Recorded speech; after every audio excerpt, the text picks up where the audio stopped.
I'm Kim Rayner.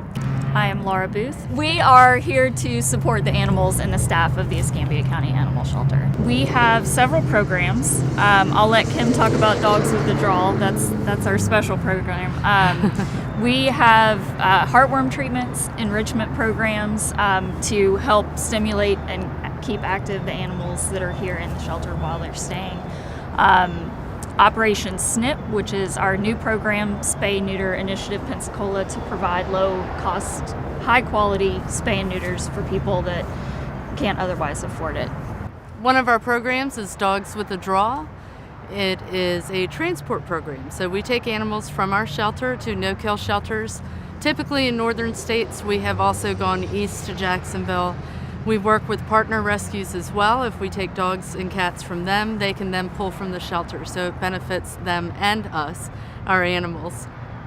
In the year and a half, almost 2 years that we've been doing this, we have transported 753 animals. Last year, 501, so we want to exceed that this year, of course.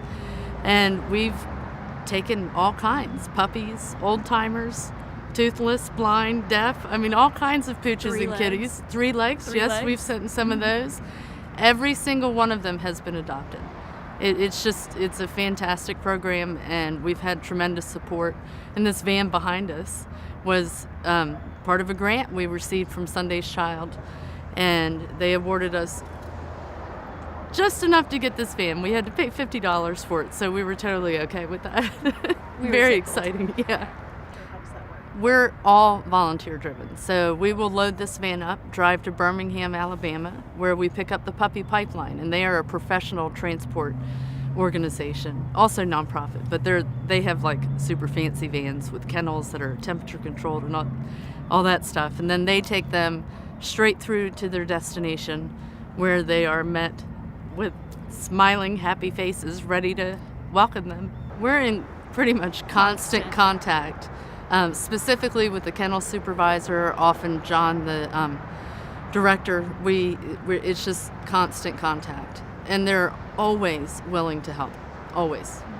Foster-based hospice, so providing end-of-life care for the terminally ill or very elderly pets that come into the shelter that would otherwise just be euthanized. They may stay with a foster for 2 weeks, up to 18 months. So we don't know how long they have when they come to us, but whatever time they have, they're loved, given all of the attention that they would have in a home until the end of their life. And we provide the medical care, they provide the food and love.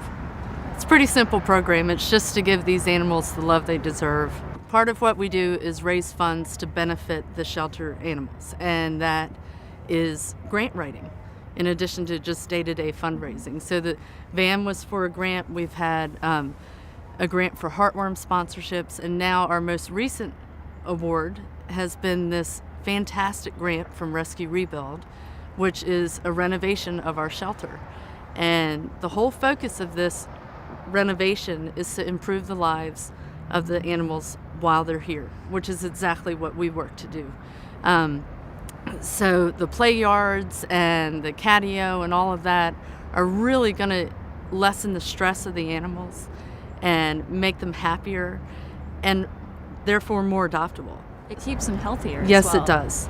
So when adopters come in and meet these super stressed out animals because they're stuck in a little kennel and they haven't had a lot of time to play, it's kind of off-putting to someone because they'll look at a dog that's jumping around and just so desperate to get out and think, are they going to be like that at home?